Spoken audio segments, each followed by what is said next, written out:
we talk a lot about you needing to go get fitted. But, we live in Los Angeles. There's a lot of stores here. There's so many golfers out here. And yet, every year I get friends asking, do you know any good fitters? And I don't have a answer right off the top of my head.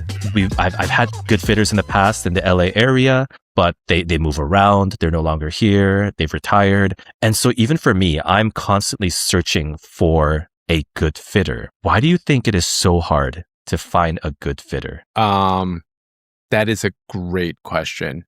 I think, first of all, if you really think about it, there's a lot of fitters, right? Every big box store has one. Yeah. You have your Club Champions of the world, your golf techs of the world. And so there's a lot of them out there. And that they're not all, like, they must obviously like golf, right? Because they're making a career out of it. And they need to know enough of what they're doing that they got some level of certification. But I don't know that they're like the obsessed, like this is what they want to do and really achieve to be the best at what they're doing. So you have people that are just treating it like a job. And like any other job, if you're just in it for the money and for the paycheck and you don't really care how good you are, then you're just going to pump out a mediocre product. And I think that's the majority of the fitters that are out there. Also, like, honestly, what does it mean to be a master fitter or a certified fitter? Like even the level of certification is kind of like all over the place. Oh yeah. Right. And there is no one universal standard because a lot of whether or not you're qualified comes from the OEMs themselves.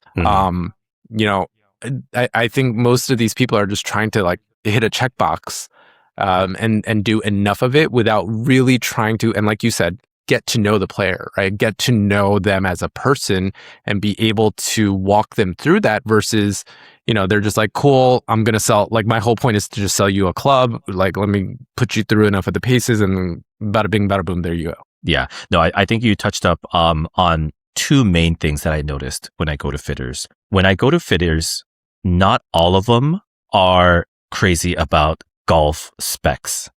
I think the last 3 fitters that I've seen, 2 of them are former players that decided to pursue this route. And also their goal wasn't to be a fitter for the rest of their life. This was kind of like a stop. Like one of them wanted to eventually go work for an OEM and another one wanted to actually do lessons. And then this was just one way to make money. And so I think, it's very difficult to find someone who is passionate about club fitting. I think also the economics of it, like to do a good club, there's one club fitting that I got. It took 4.5 hours and he was so thorough. Yeah. But I knew he was just as passionate about it as I was about getting my clubs right. But most sessions are 45 minutes, right? An entire bag may be like an hour and a half, 2 hours. And so it's very difficult, I think, to find the right set of clubs in that such short span. And another thing that you touched upon, which is, I think, an uncomfortable truth, is that most fitters are sales reps. They make a commission off of what they sell. So, I don't want to put them on blast because there are some good fitters, but like Club Champion, like most of them get a very low base and they make money on commissions on the actual sale. So their compensation, job security, like the store metrics are tied to closing a sale. So that's why you go, and I've had beginner friends who got fit for these exotic aftermarket shafts. And it's because they have crazy margins, right? But there's no reason that they needed that at their handicap.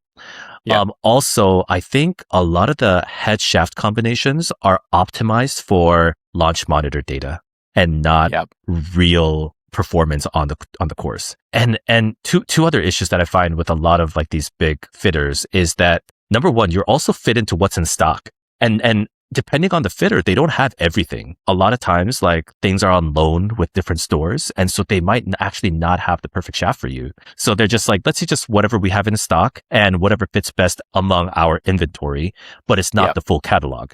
So I find an issue with that. And then the other thing is they don't know everything in the category, in the catalog. And so the fitters will push you on products that they're trained on and that they know a lot about, but again, might not be the perfect fit for you. Yeah. I think I didn't really think about it as much, but I was thinking about the last 2 times that I got fit by quote unquote professional fitters, and I'm not talking big box. I'm talking about like the Club Champions of the world. Actually, let me just say both of them were a Club Champion, right? Because I was like, great, I'm gonna like legitimately invest in some clubs. And I went in to get 3-wood and a driving iron. And I still have both, and they're phenomenal. I love them. Like if I hit my 3-wood well, this is more personal struggles than the club, like it goes almost as far as my driver, right? It's just it's amazing. And the experience overall was awesome. And I wish I remembered the guy's name. I know he's not there anymore because the next time I went back, I looked for him, and they said he didn't work there anymore.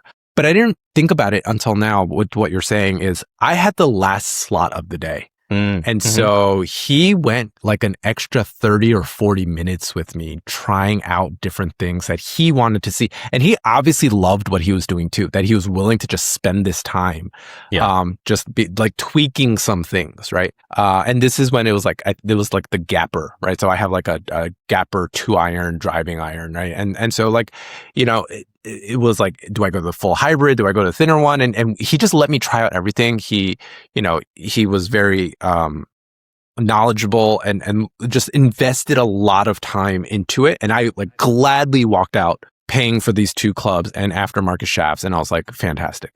A year later, I went back to get a driver, and this guy was so obviously like, he had almost this like arrogance of like, you're not consistent enough. And I hear that a lot from people that go in to get fitted, right? That the fitter is like, you're not consistent enough for this to make a difference for you. So it just becomes like, what can I sell you on?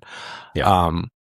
Since then, I have not gone back to a fitter, because there was some things, and this is maybe on me as well, where, you know, there was some specs that we were talking about and he was writing them down, and it was like a little nebulous on the shaft length. And he actually went a half inch shorter than I thought he was going to. And I didn't catch it until later, right? Because when I picked up the club and I was like, oh, this is fine. And I was like, oh, it's going pretty good. And then later I ended up measuring it. I was like, wait a minute, it's a lot shorter than I thought. And I tried emailing Club Champion. I'd be like, this isn't what I agreed to. But I also had no proof, right? And then, a lot of time had passed by. So that left such a bad taste in my mouth that since then I have not gone back to a professional fitter, nor do I trust any of the big boxes anymore. And I think we're knowledgeable enough that I'll just go by myself. And I think this comes back to like, if I could find that guy that put me into the 3-wood, no matter where he is, I would go follow that guy. Yeah. Right. And I would have him fit me because I trust him as a person. And I think with few exception, because we know a few fitters that like that they are their own brand. But outside of that, like there's not really a level of trust in this person's capability that I think needs to be there for something of this depth. Yeah. Yeah. And, I after I thought about this, I was like, I wonder how you can make this better, but there's no accountability loop, right? The moment that they sell you, it's not like you can go back in 6 months and say, hey, you fit me for this and it's not performing. Give me my money back or give me a new club. You actually don't know if it's actually improved on course, right? Like there's no like communication with the fitter again. And so, yeah, it becomes very limiting relationship where they want to get you into a club, they want to charge you, build it for you. And then as soon as you leave, that loop is like broken. And I don't know, maybe this is why they are constantly changing fitters, but a lot of the big stores, you go back a year and the same fitter's not there anymore. They move on from one thing to the other. And the stores themselves don't take accountability. And so you go and say, hey, this club sucks, or the fitting process was horrible. Because I've had a friend who got a putter fitted. And I think about 2 months later, he was like, dude, like this putter is not working for me. And he actually went back to the store and he was like, whatever you did, like it's not working. And they were just like, well, it worked that day. And I'm like, what? Yeah. And plus that fitter wasn't there anymore. And so they're like, well, we weren't there. It must have worked because you agreed to it and he fit it for you, but we have no knowledge of it because we weren't the ones that fit you. And so that left a very terrible taste in my friend's mouth, and he never got fitted ever again. Right. I think there's, there's obviously that, but the other side of this is, like you're saying, there's no loop, there's no accountability. And I feel like if you're a part of a club, or a member at a private club, where you have the head pros and the club makers, builders, and the fitters that are also associated, there's some accountability there, right? Because it's like your members that you have to, like, you're going to see them time and time again. So if you're not performing them, they're just going to be pissed off and you're going to be out of a job. Where I feel like maybe there's a slightly different experience there but where it's very transactional, right? You see this person for an hour and they might never be there again. Yeah, I don't see how you really build up a good experience doing it in this transactional way versus like really investing time into people and learning about them and helping experiment and being able to figure out some good answers that way. Yeah, but also with the latest like surge of golfers, I think the people that have access to that type of club membership is less than 2% now. And so for 98% of the golfers, like they're not going to have that relational aspect. But, there is a little bit of responsibility on the golfer as well. Yeah. And we talked about this in our first segment, but you do have to know your swing to a certain degree. For me, I think you really have to know your misses and know how you're performing on the course, where if they ask you, tell me about your game, it's not just, I shoot a bogey game, right? Like that doesn't help a fitter. And so you have to care enough to be able to explain what your game is. And the other aspect also is that they need to know what they want out of the club. And the issue that I've seen in fittings is, I want to hit my 7-iron 175 yards. And I'm like, bro, you don't have my swing speed. You can't hit it 175 yards. Right. But that's what they want. A lot of amateur golfers want distance.